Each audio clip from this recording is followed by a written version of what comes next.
All right, hello again, everyone. Welcome to Black Men Let's Talk, where we talk with some of the more influential men of color in Sacramento who are helping to create positive outcomes, create change, undo our image that has been tarnished, and some of the making some of the wrongs right in this community. So it's a place where, as you all know, Black men get to come together and just talk about our story, our journey, and our hopes and plans for the future. So with that being said, I'm super honored to have Derrell Roberts join us today. I've had a chance to see Derrell's work from afar and the work of the Roberts Family Development Center, and just honored to have him on the show today. So Derrell, welcome, my brother. Demetrius, thank you for inviting me, bro. Thank you. Excellent. Perfect. So Derrell, let's get started for those who do know you and maybe the very few who probably don't on this show. Tell us a little bit about yourself, the neighborhood you maybe primarily work in, live in, any organization that you represent, and really what drew you to community service. Um, Pretty broad topic. So start off, been in Sacramento, came here as a graduate student 40 years ago, and have never left. Never thought I'd be in Sacramento as long as I have been. I thought it would be a pit stop on the way, and it has turned into my life. Yeah. So started working in the community. I'm getting a little feedback. I don't know. Is that I'm not having it anymore? But I had it at first. Yeah, there you go. Started in the community. Work probably after I'd been between the Department of Education and as state capitol. First as a graduate fellow and Senate fellow, and then later on as a staffer, and came to the community of Oak Park, and that's kind of where I landed, and where my first professional work started. Initially started in economic development since that was part of my training in college and some of my work at the Capitol. But it eventually evolved into more community-based work, working with the Sacramento Urban League. Before I did that, I was with Superior Valley. I always have to give Hal Brown and Daryl Freeman their props for giving me a chance as a young brother coming from the Capitol. I think I was referred by Sam Walton, and sometimes I mention names just because those are the people who were influential and have been influential in my life. The opportunity that they gave me led me to Oak Park, where I met the president of the Urban League at that time, George Dean, who talked me into and gave me an opportunity to work some of youth programs. And that's kind of where I began doing work in the community of Oak Park. The neighborhood of Oak Park saw me develop over almost a 10-year period, doing work for the Urban League, later on being the original executive director at St. Hope Academy when Kevin first started it. Kind of proud of that work that we did when he started St. Hope Academy and the wonderful things he's done over the years. Some of them I didn't agree with or understand, but that was his choice, and he's seemed to have done quite well by it. Later on, working with the Salvation Army, I think Dimitrius, you and I first bump into family. Dimitrius Stone being a player at the Salvation Army and Oak Park Summer League, and back in those days, that's what we created as a vehicle to get young people, keep them safe out of the streets. And at that time, that was our say no to drugs, say yes to the Oak Park Summer Basketball League. That was kind of a little slogan, and we used that. I had a friend, Charles Kidd, who I still have as a friend, who assisted me in helping develop that into one of the largest summer and year-round basketball programs in the region. At one time, I think we had almost 500 kids, young men and young women, from elementary through high school playing basketball between Sac High, Salvation Army, Cal Middle School. And we had traveling teams that developed from that. And you have some pretty good ball players that came out of those years of working, some pretty good leaders, some pretty good young people who developed, both young men and young women, developed based on the opportunities they had. And some of them was not just because of sports, but also some of them who learned how to do organizational development, how some of us with certain city and state officials who started around the Salvation Army and Oak Park Summer Basketball. They learned how to do the scoreboard and how to be the team organizer. And they learned through that opportunity that was given to me that we gave to young people. And I think that's been my trademark in terms of trying to give others opportunities. After leaving the Salvation Army, I went to work with Father Keith B. Kinney Elementary School, again in Oak Park. Murray Shelby was a principal at that time. And she and her husband James have always been influential in my life as well as the life of my wife. But Murray was the principal and gave me the opportunity to develop other skills. So I think I understood about programming through the Urban League and then through the Salvation Army, even St. Hope Academy. But I think Murray gave me an opportunity to develop other skills around leadership, about development, around really how do you get things done. One of the things that Murray was good at is giving me her vision and allowing me to go about the business of making a vision happen.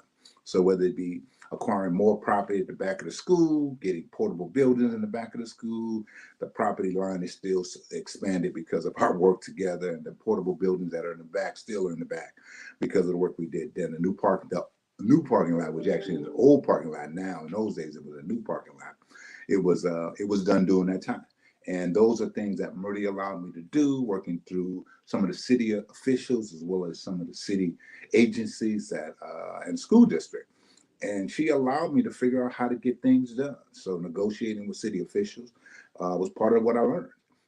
Not being afraid to ask for money for our community was one of the things that I learned. And I think some people at times when they don't know me don't recognize that that's what I think is missing in the equation right now. Our inability to get resources for our community that to benefit our community. And we have the resources, but we don't always have the political will to make it happen.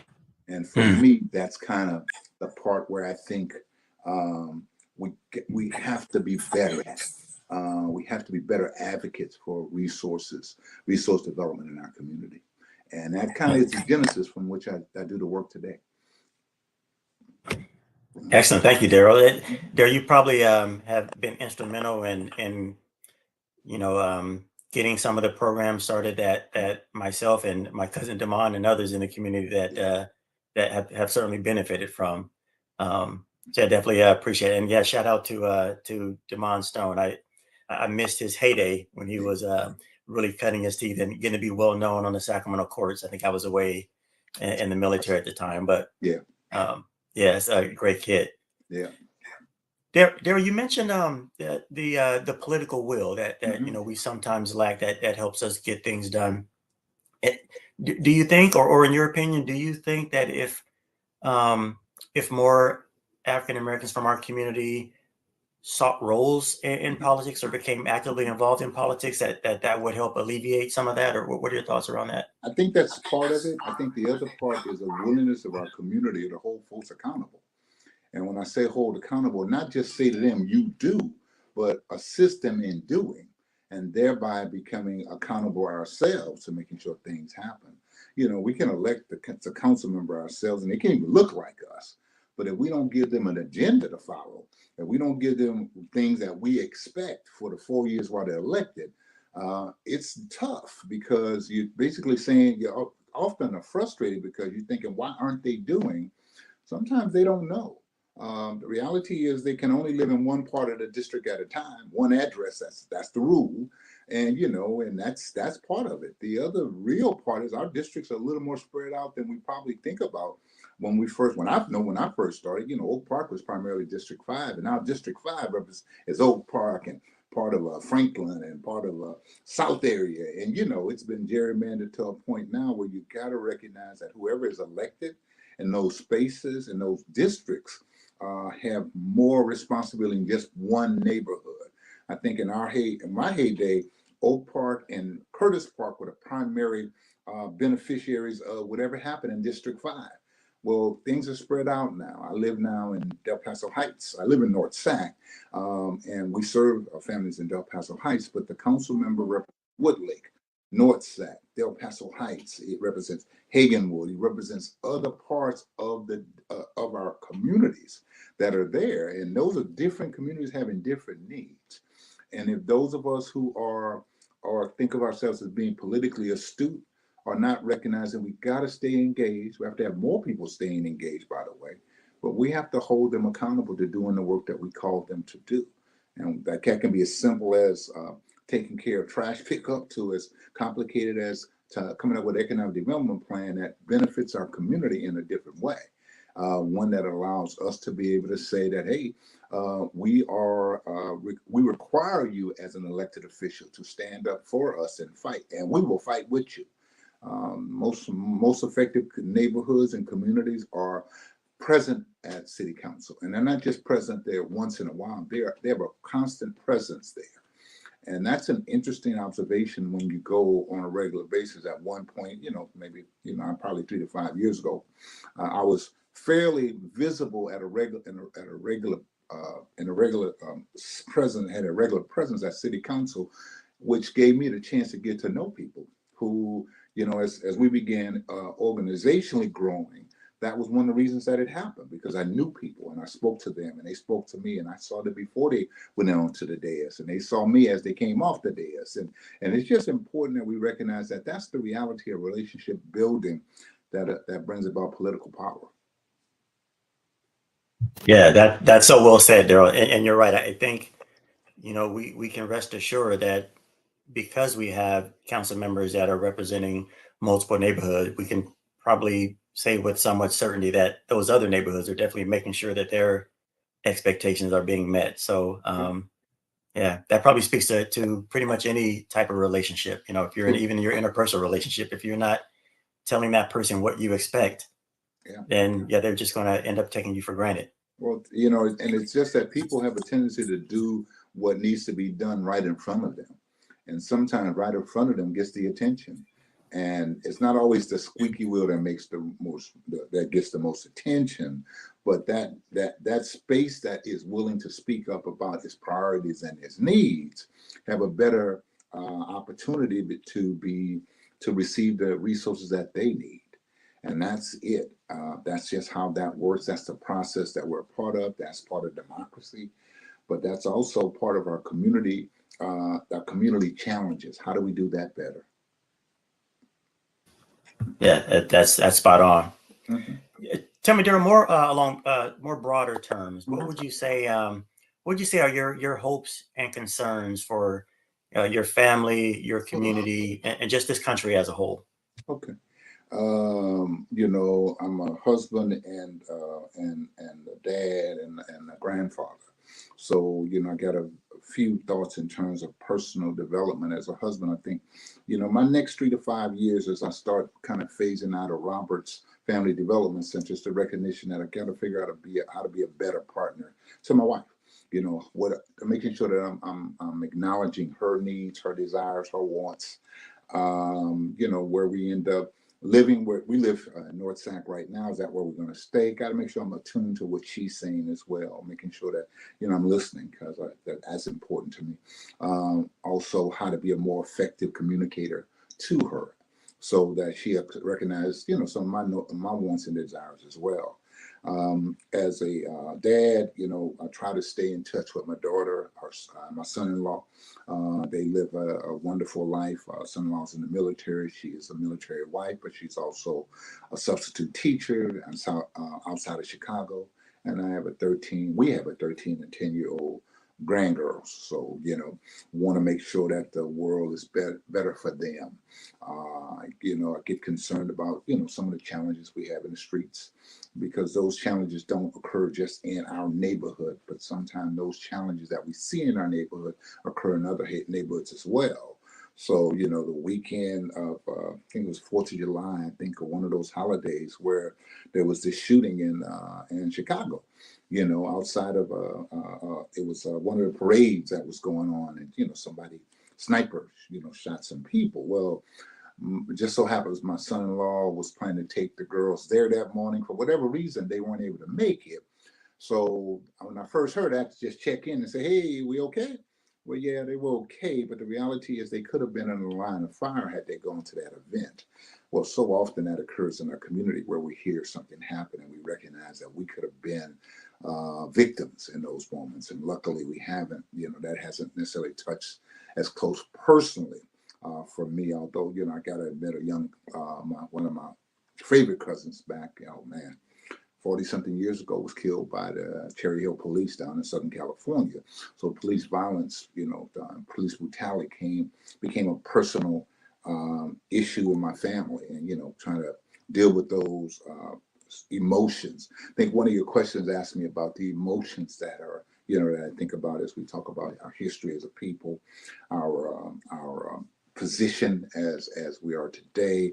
I hadn't had a question that talked about my emotions, but quite honestly, those emotions are there, and they get pricked again, every time something occurs. And you're reminded just how vulnerable we are as a people, but also how resilient we are. Because even though we talk about what has happened, we continue to do, and we don't become frozen in time or frozen in a moment or unable it does not enable us from living and thriving, and that's the important part. So I'm hopeful that regardless of what's going on in today, that my grandgirls, my son-in-law, and my daughter, and my wife, and we have, a fruitful existence down the line. And that gives me hope that, the things that we do today have an impact on that.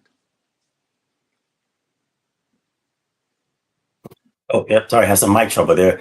Yeah, Derrell, you mentioned that July 4th. I remember that. I remember that the day that happened. And you're right.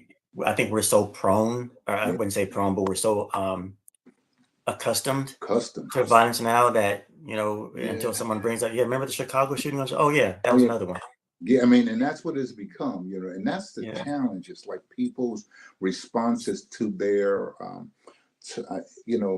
mental challenges and emotional challenges today are being responded to by violence, and that violence is so the emotional moments can be temporary. The violence is permanent, and I don't necessarily know if people recognize that the violence is permanent.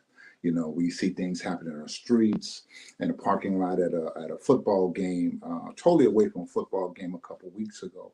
And it's a shame because that violence offset a beautiful evening of community spirit and a great football game at Grand High School.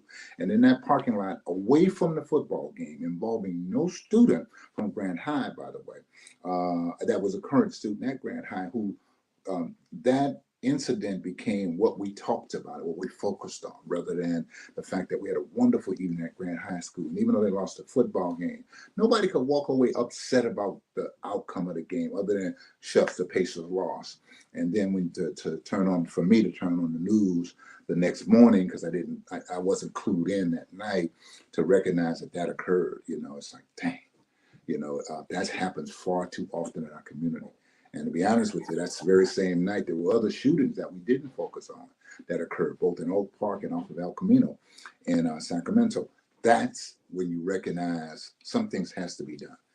But also that's when you recognize what we've done in the past has not paid off, or still the lack of what we've done we did not do in the past, or not doing those things in the past that we should have done is what's causing this problem today. I'm a big advocate and big proponent to investing in our youth. And sometimes when people ask me, why is it happening today? Because we didn't invest in them in the past. And our decisions, not our political decisions, not to spend resources to keep our kids out of trouble, out of stinking thinking, out of not learning values about life. Our lack of investment in those things that will prevent that are now paying off in constant conversation around violence. And that for me is the real. Yeah, that's so well said there, and I agree. We don't invest often enough in the treatment, or in the prevention and being upfront. We're spending so much more money now trying to fix the problem, and treatment and locking up, which is a whole another story, bringing in a whole lot more money. So you're spot on. And I'm so glad you brought up the game the other week. I was at that game as well. First of all, just the way the community turned out, I would say even on the Elk Grove side, it was a fun night. It was an amazing game. It was. I think that's number one. Yeah. the sportsmanship on the field. Yeah. And similar to you, I did not even know about it because it was such a fun night, such a fun Right. game until I got up the next morning. And my wife said, "Did you see anything in the parking lot? They're shooting at the game." And yeah, I didn't even Unless you wasn't were even on aware. that side, unless you were on that side of the parking lot, you didn't see it because it happened in such a way that it was kind of shielded from everybody. So for Yeah, us, for me, I was on the South Avenue parking lot side near yeah, the tennis courts. So I just went straight home. Got yeah, home and kissed my wife and got in bed and wasn't yeah, worried much about anything else other than dang, Grant lost that game, but it wasn't a oh they got killed or oh it was a right. bad It's a game. great It was game. a super game, and all Yeah, those things happen. But the reality is that some young person lost their life that night, and that young person's losing their life is a permanent result of somebody's temporary response to whatever happened at that moment. Can't be that big a deal. Couldn't be that big a deal. Not to cause somebody's life to be lost. So those are the moments that it tells me we have to do better as a community. And I'm one of those political animals who say I get involved in politics because I think that's how you can make things happen. I've been doing that for years. But I'll also tell you that I've become really aware that not enough is being done. And we're fortunate, Robert. You work with IYT. There are other groups out there that are doing work, but there needs to be more. And trust me, there's not enough. And I don't care what anybody says. If you serve 100, we serve 100, and there's 1,000 kids. That's 800 kids not involved with something. And until we recognize those 800 kids deserve something the same way the other 100 that you're serving, under 100 I'm serving, deserve quality adults in front of them, providing them with direction and guidance and mentoring and tutoring. Those are the things that saved us back in the day. For me, I can tell you they did. So I'm here as a result of people who mentored me and tutored me, programs that were there both in New Orleans, where I grew up, but also in California, Los Angeles, where I finished high school, and throughout. And then when I came to Sacramento, as I told you, I tried to create those environments. And I've created those environments for the last 21 years, my wife and I, through Roberts Family Development Center. And that's what it was been about. It's really been about serving young people and their families. Because I think it's important that we recognize you can't try. It's you can do all you can do with a child, but the way to have a lasting impact is to figure out ways to have an impact on their families. Get mom and dad to buy into the values you're trying to feed into their child. Make sure that you understand the values that mom and dad have, because sometimes you can support them, or sometimes you might assist them in thinking about things differently. Because remember, if we're talking about lack of investment, for me in our city, lack of investment has been almost that way for 25 plus years. 30 plus years ago, we started talking about gang problems here in Sacramento. So I'm going to tell you that's how long I've been at it. That's how long I've been involved in it. I was doing the Salvation Army 30 years ago. So when I tell you that we were talking about say no to drugs, it was because we had gang activity. Yes, we had gang activity in Oak Park in those days. I'll make you laugh. I recall getting T-shirts donated by Terry Tower, with a member of the Sacramento Kings back in the day. Terry donated red T-shirts to us, and those T-shirts came out. Everybody said, "Oh, Mr. Roberts, we can't wear those T-shirts. They were so beautiful." Oak Park Summer League T-shirts. I'm sorry, we gonna wear these things. And I told everybody who needed to hear, this is our game, baby. This is what we gonna yeah, do. Now, let me be honest with you. I sure did get some of the fellas in the neighborhood to recognize why we had red shirts. And I sure did right. tell them, I'm not dumb. I know what I got to do to protect my kids. Yep. Bruh, do me a favor. Recognize their red shirts say Oak Park Summer League on it. Sponsored by Terry Tyler. Literally had that way. And that's what we were wearing. But that was gang activity back then. So it's not like it's brand new to us. We invested in those days in that. We tried to get the city 25 years ago to come up with a gang tax to address gang activity. And it didn't, it was not even put on the ballot. And people don't realize that's where problems exist. So 25 years later, the kid who was 5 or 10, who's 35 right now, if they didn't get involved with Oak Park Summer League or something like that, IYT wasn't here just then. So, and people got to recognize that's the challenge. that I'm thankful for the organizations that are opening up today to get involved, the individuals who are doing things. I will not call out individuals by name on the show, only because I'll certainly offend somebody by not saying, why didn't he say my name? It is because there's Right. so many who out there trying to do the work now. Let me tell you Yep. something. They weren't out there 30 years ago, 25 years ago, 20 years ago. And many of them saw what was needed 10 years ago, 15 years ago, and began thinking about that. And luckily for us, those are the people who are now leading the charges for their organizations today. Good thing. We have to support them, but we also have to support others. We have to give them a chance to raise workers in the work, to do the work with the young people who need to be touched. We need to invest in them. We need to invest in them organizationally. And yes, I said invest in them because it's those people and those organizations in the toughest neighborhoods that can change things. You have to excuse me. I am not of the opinion that government can change things. It's people that change things. You know, Yep. you alluded to the fact we spend an awful lot of money locking up folks. Yep. And I may not be the biggest. I'm not the biggest police hater. I'm not. I recognize the role that police play, but I'll also tell you the police's role could be more defined, allowing the community itself to take on those things before we have to call the police. Before we have to, because some of that is about mental health, some of that is about economics, some of that is, so if you can give a kid a job, or you can start identifying young people who are not handling themselves well and not making good choices. See, if I'm working with a kid who's in 6th or 7th grade and they're making bad choices, how do we stop them to understand? How do we connect with them to make them understand that's a bad choice, so that they can see their choices will get them in trouble. Their choices will hurt somebody else. And whether it be that you push somebody down because they're smaller than you, your choice to push that kid down is getting you in trouble. It's causing you to lose some valuable quality time. Instead, you're getting punitive time. You're being taken away from program. You're not being allowed to participate. But do that early. Talk to them about those choices. Give them mentors. Give them tutors.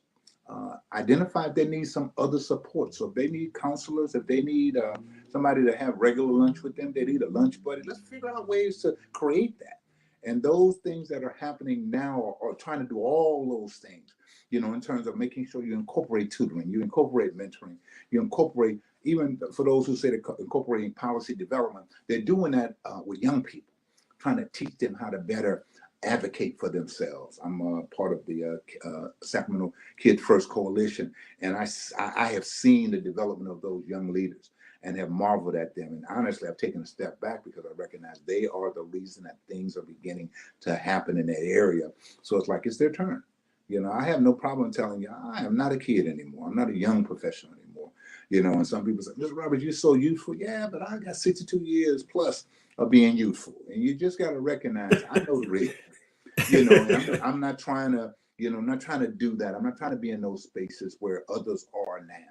I'm not trying to, and I don't even feel a need to be in those spaces because there are people in those spaces. The opportunity to talk about the positives that are happening in Sacramento is because they are doing those positive things as well. And no longer can you just point to one organization or two organizations. There are multiple organizations out there doing good stuff. Yeah. Mhm. Yeah. I'm so glad you mentioned that. There are a lot of organizations, and Mhm. and I'm not privy to everything that goes on between Mhm. organizations, but just the way nonprofits work and fund Mhm. development work, sometimes we're kind of pitted against Yeah. each other, whether externally or internally. But I'm so glad you mentioned. I completely agree. There may Mhm. be one thing that this organization doesn't have that resonates with this kid, but Mhm. this organization does. Yeah. And as long as we're pouring into all of those organizations who have Yeah. that kid or those kids that identify with that mission, um, That's it. yeah, yeah, we all can provide something. So I think what people get caught up in is the lack of resources. We don't talk about that. Limited resources cause that competition, right? So I'm going to tell you that's why I'm supportive of I'm on your show, so I might as well talk about Measure L, the dedicated youth fund. Supported because that's $10 to $12 million available for youth activities that are done by both city agencies, nonprofit agencies, and others working with our kids. And see, you hit it on the nail on the head when you said some organizations reach that kid, some organizations reach that kid, some other organizations reach that kid. See, no, not one of us reaches across the board. I will tell you, not every kid fits the model of a kid in Roberts Family Development Center. And what I say by that, over time, you recognize I don't want to be there every day. Well, that's what we require you. We need the doses of positive attention in your life. We need to see you Monday to Friday. We do. We need to have you in program from 2:30, 3 o'clock to 6 o'clock. And that's because we have a structure in place. Not every kid wants to do that. Not every parent wants a child in that. And you have a right not to do that. But I'll tell you, there's somebody else who might fit your needs.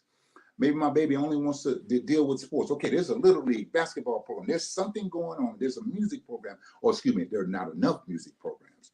There are not enough spoken word programs, but they are there. Those are options that your child can know about. It's on us to make sure that funding that allows us to expand those services. So that there are enough music programs, there are enough arts programs, there's enough spoken word programs, there's enough sports programs, both in school as well as out of school.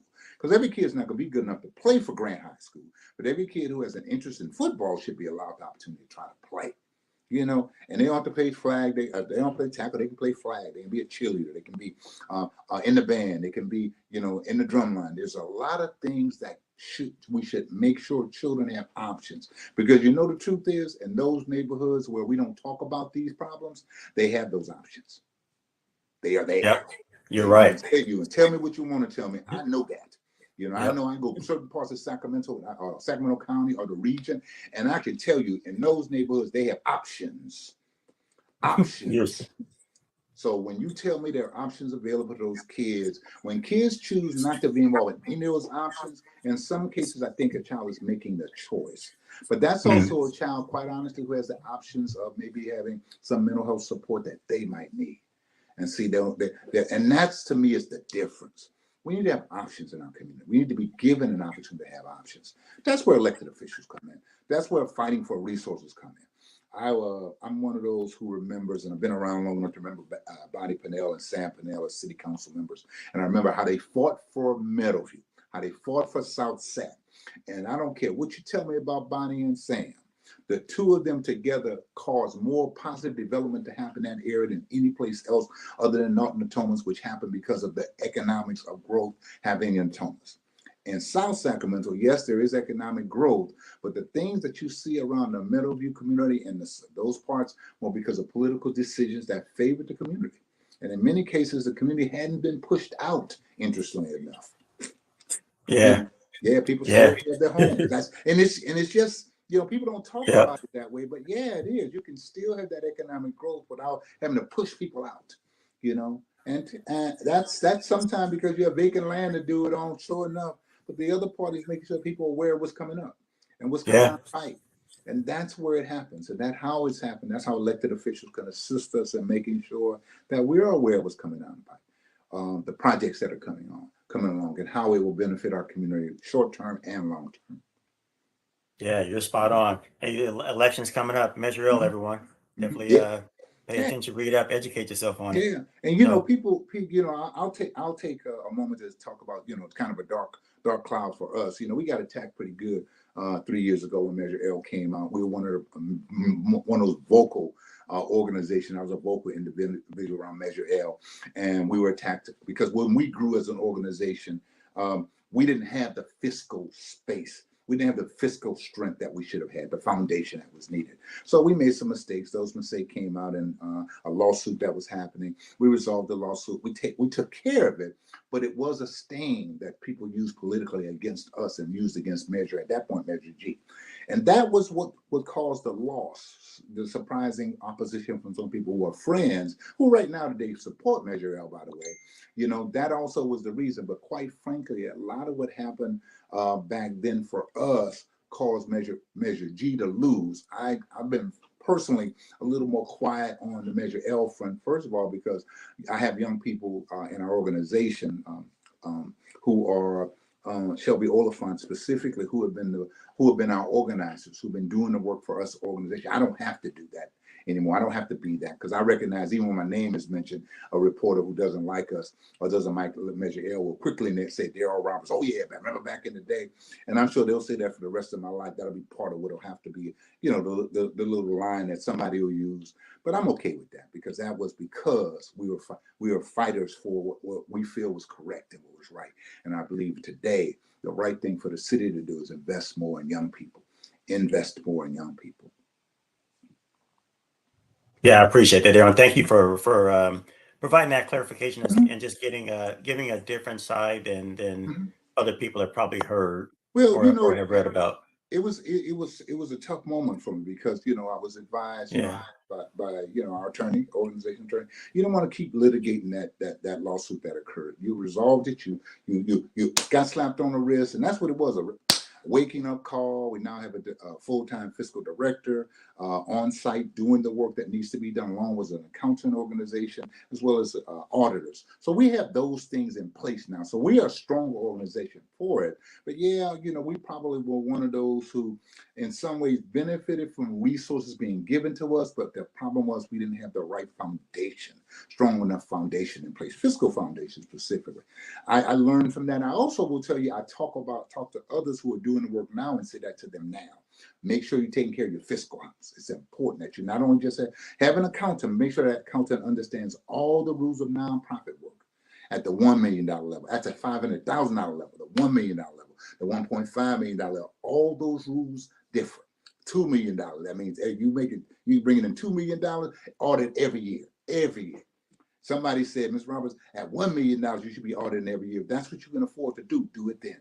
But whatever you're doing, just do it and understand that it's not something that you can put to the side. It's something you can worry about later. Because watch this. I literally pushed some things aside because I was concerned about serving.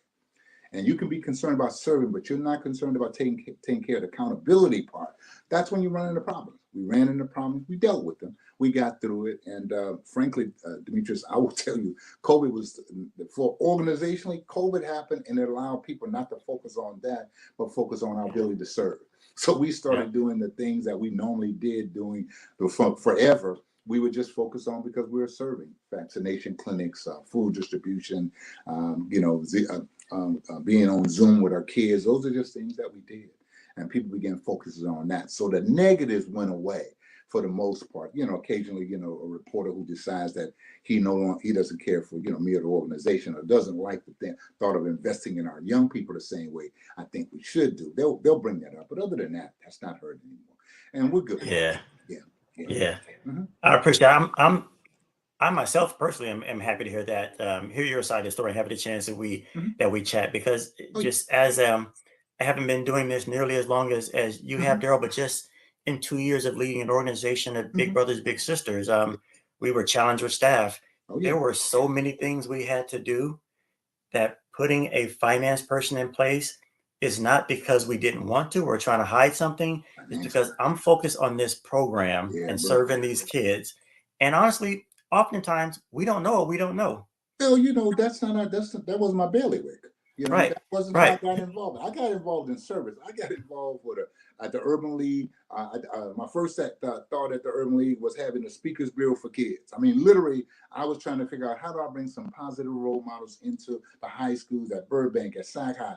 That's what I did. That's what I focused on. See, but I didn't have to run that organization. Same thing with the Salvation Army. I go to Salvation Army, or let's say St. Hope Academy. I didn't have to worry about finances. That was Kevin's job. So I worried about developing the organization. When I went to Salvation Army, I worried about, focusing the organization on more kids because I had a small group of kids that were there. And like I tell you, at some point we had 500 plus kids connected to Salvation Army doing the work under the banner of Oak Park Summer Basketball League, sponsored by the Salvation Army. Well, those are things I did under service. Now, honestly, I wasn't as aware of the fiscal ramifications of what I was doing, except my boss said to me, Derrell, you have a budget of $150,000, $200,000. It pays for your people. Anything beyond that, you have to raise it. So I knew that if I wanted to take my kids to a tournament, I had to figure out a way to pay for it. See, that was my fiscal lessons early on. Now you can do that, but it's nobody who's going to tell you all of it until you have to learn it. And sometimes we step into spaces. So I go from the Salvation Army to the school district, which certainly didn't bother me about the monies that we spent at Keith B. Kinney, because that was Mrs. Shelby's responsibility. My responsibility to find resources to do the things that we want to do at Keith B. Kennedy. So all I did was then finding resources for those add-on things. Not until I went to the Robert Strand Development Center and I became the point person for everything did I understand, whoa, the enormity of the responsibility. So when people call me and say, I want to start a nonprofit, I say, stop. Are you sure you want to do that? Yeah. Okay, cool. So let me tell you what we're going to talk about. How enormous that responsibility. Let's talk about that first. Yep. If you're willing to do that, then you're willing to take on the responsibility of running a nonprofit. But if you think that it's going to be all gravy and easy, and it's going to do that now, especially not if you're going to grow. Because the minute you grow, the minute you begin pulling other people into it, and you have to pay people after a while to hold them accountable, because people volunteer only so long before you recognize you have wore them out. The big brothers, big sisters, I know you ran into that. People were not willing to volunteer that time because after a while, yeah. it That's became right. real difficult. IYT and Robert Strand Development Centers, their payrolls have had to grow over the years to do the work that we organizationally have to do, as others have. But that's just the real, and people don't recognize that. And unless you are fortunate enough to have that as a background, and most people who do nonprofit work don't have fiscal as a background, you have to understand it is a necessary, not only evil, a necessary responsibility. Your fiduciary responsibility is a first calling, not a second calling. It's a first calling. It's an equal calling to your service responsibility. It really is. And for many of us, that's where it's like, oh man, this is a difficult thing to say I want to do. Because once you start thinking about it, it's not as easy as it looks. You mean I'm not going to just be on TV talking about all the great things I'm doing? Well, no, that might happen maybe once a year, maybe twice a year if you're lucky, if you're doing it well enough, if you learn how to have a relationship with media members and, they see the work you're doing, or somebody else talks about what you're doing, you might get that attention. More than likely, like most organizations, people won't know what you're doing for years. And you can sometimes become resentful. And you alluded to that a minute ago too, about not so much the competition, but recognizing some people getting more attention than I get. Oh yeah. Yeah, and the truth is that's going to happen. And you It have to will. understand that's going to happen because that's just part of it until you prove yourself. And sometimes it takes years and years and years. And sometimes people who are doing this work, people recognize them and say, man, wow, you just started. No, man, I started 10 years ago. I'm glad you on the scene to you, but I've been doing this work for years. For years. I laugh with folks when they say, Mr. Robert, you've been at, how long, Robert? 21 years. Oh, 21 years. Man, Yeah. You ain't as young as I thought. I said, I didn't tell you I was young. That's what you told yourself. But the reality is that's those of us who do this work like you have that youthful enthusiasm. And you have to have that youthful enthusiasm when you work with young people. Young staff members both drive me crazy, but also keep me energized. The kids, there are moments when I can almost be frustrated with them, but I realize, stop, that's not your role to get frustrated with them. That's somebody else's role who gets paid to do that every day, because you don't have that, I don't have that role every day anymore. Right. And that's how it changes over time. People ask me what's the difference between now and 20, 30 years ago. I'm not in the same role today. I am removed. My responsibility is to make sure we have resources to do the things we say we're going to do. That's my job. I have others who have the responsibility of day-to-day work. I think the challenge for most of us is trying to find people we feel are as committed to us doing the work as we did it, because it's different now. Yeah, you're spot on. You're spot on. That's the challenge that a lot of us are facing. Yeah, it's different. And some of it is setting realistic expectations, but the other part is setting expectations. And everybody doesn't want to meet those expectations. Well, maybe you shouldn't be in that space where you're asking us to pay you to be in. Because if I'm paying you to be in that space, I have an obligation to have an expectation of you, because you should have an expectation of the kids, and expectations don't happen unless there's some consistency across the board. So you're spot on, dude. I think that's the challenges we all. I still consider myself fairly young, but even at 52, I'm looking for people who have the same passion and commitment and accountability that I had when I was 30 or 35, because I am similar to you. I have younger grandkids, but it's like, I don't have the energy nor the time, nor do I have the relatability that I still had Yeah, with I know. kids. And you know that. So honestly, Demetrius, my role with the kids, and they will tell you, Mr. Roberts comes in and gives a fist pump or a high five. That's my Yep. when I see them, because that's the, and I always tell them, let me look in your eyes. I like to see how you looking. Which no. I mean, I'll stay right there until I need to see you. I need to look at you. Well, that's just my way of connecting. But that's my role, because I'm not going to see them but for a few minutes. Truly, if I'm at Right. Grant High School, I'm at Allen Chapel AME, where our paces moving forward, our kids are at. I see them for that 2 hour window when I'm hanging out there, when the guest speaker's there, and I want to hear the guest speaker, because I'm always amazed at the people who say exactly what I know needs to be said, and I never Yep. prep them. I don't prep Mm. speak. It's funny. I Yep. kind of laughed with you when you sent me the questions, because I asked Kathy the question. It's probably more just to see what you were going to say when you sent me the Yeah. question. Those are questions, but I got to admit to you, part of it was made me think about the work. Made me think about, Mm. the questions you're asking me now are things that I answer that every day, all day. But the mere fact Yeah. that I had to read them and think about them in a different way made me Wow. recognize, man, you've been doing this a while. I was Wow. laughing with my wife, because she said, this morning when we were talking, she said, "So what you doing next?" Now, she's never said that to me. What you doing next? Because she has heard me say 3 to 5 years, 3 to 5 years. I keep saying that because I think people need to recognize I can't do this forever. I'm going to tell you, part of it is I know it's time for us to begin thinking about who's next at Roberts Fan Development Center.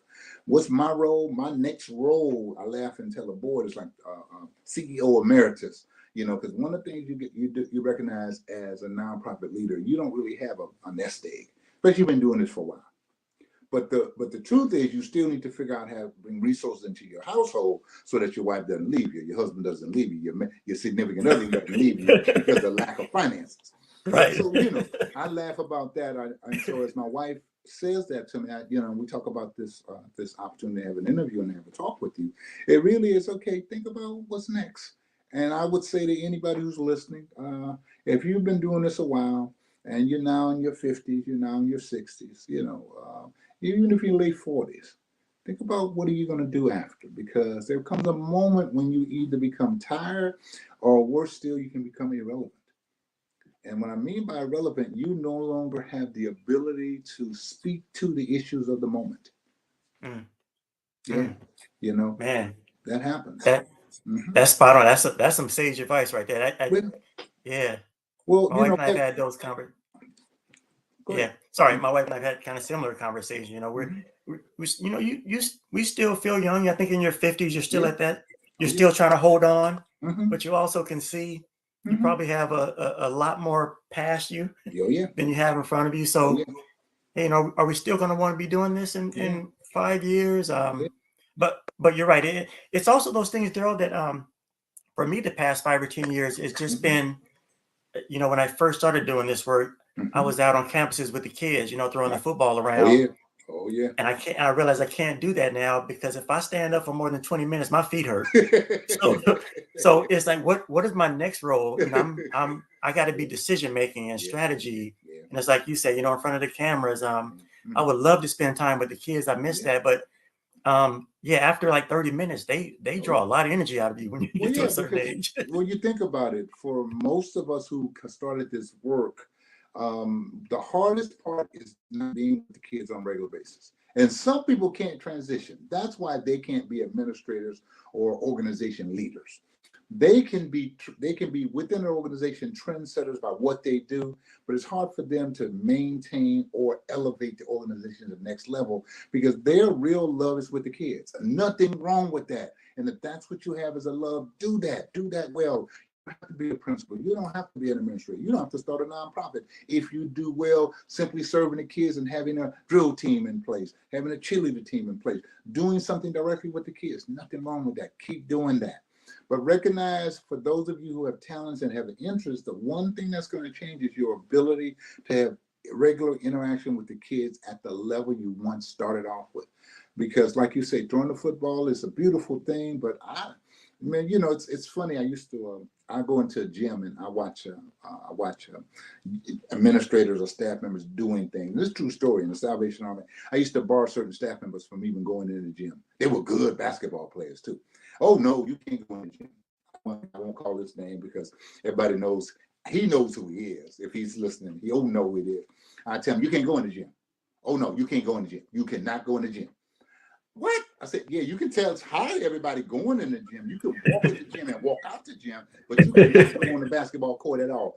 Wear your shoes. That means you can't get on the court. Wear your shoes. Do not wear tennis shoes.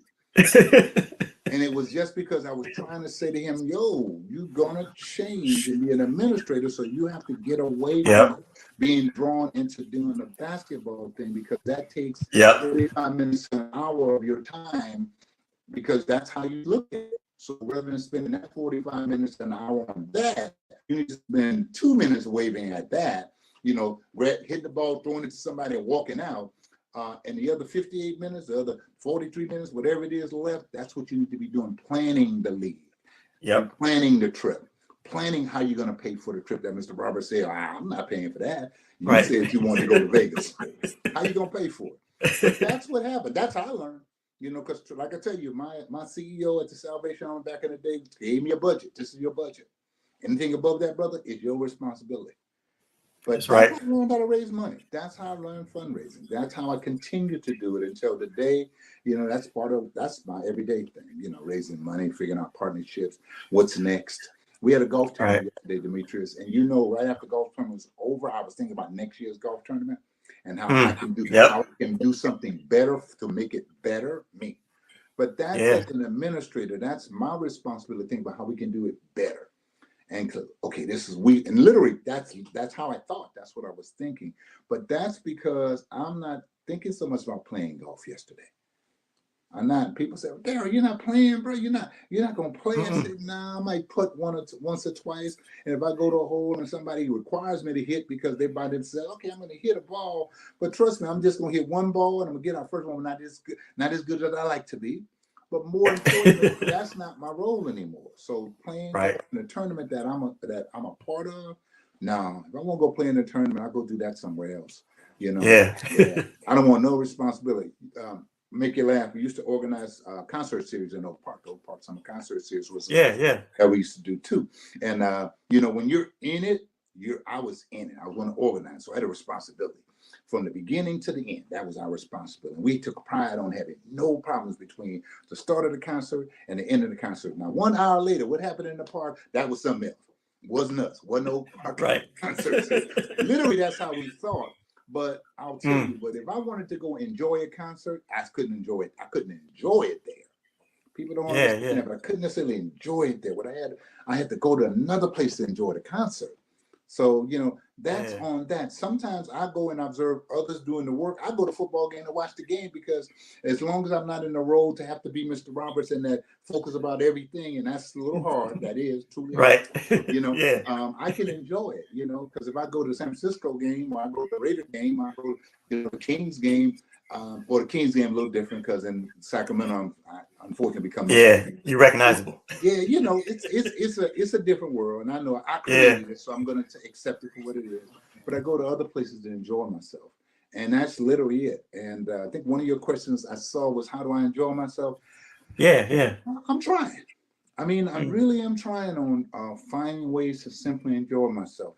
Golf is an enjoyment, can be frustrating, but I do that. Resting sometimes is an enjoyment.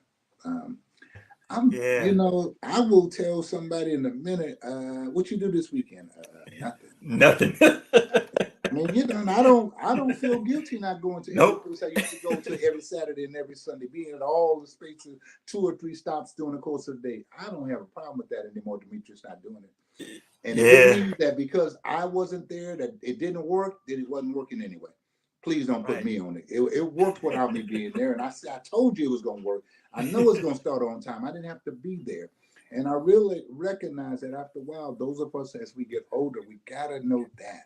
That's how you can enjoy this life. Because if you get caught up in, I got to be at everything. I'm the party don't start till I get there. That's that mentality. Like, no, truthfully, that party's going to be fine without you. It's going to be fine. Yeah.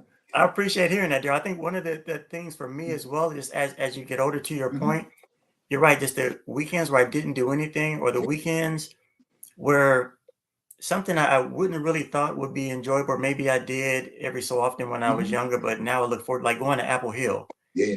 with my wife. Like, yeah, we just went to Apple Hill and walked around, had some pie, and that was the most relaxing weekend I've had in a Hmm. couple. I didn't have to worry about work. Um, you're right. It's finding those little things and spending time, and maybe a little quick trip to the coast or Yeah. something Yeah. is probably some of my best and most favorite weekends now. And for us, I think we have to do, I know me and my wife have to do that more. Those Yeah. pieces. We've never really been to Apple Hill to do that piece. We've been this close, and the kids go to Apple Hill, and we send them there a bit, but we haven't. So honestly, you will probably might bust me up at Apple Hill one day. You got Derrell Yeah. over who not trying to see me? Hey, what's going on? I'm Trying going. to try to hide. We go it's there. it's just a Mhm. it's a fun little getaway. Yeah. So Uh-huh. man. Well, hey, Derrell, man, it's been a pleasure It's just been a getting to pleasure know you. talking to Like I've said, I've you. seen you in various spaces. I've seen you at speaking at meetings. It was an incredible pleasure just to sit down and have some Thank you. time to talk with you and learn more about you. I appreciate you giving me the chance. Thanks to Rolanda also for making this available. Yes, But really, I appreciate that. And thank you for inviting me to participate. Anytime you want to have a brother involved, I don't have a problem. Okay? I sure will. And I look forward to speaking with you and maybe even being in some of the same spaces doing the work in the future. Sound like one brother. Take care, yourself. Awesome. You too. Have a great weekend, Derrell. Take care.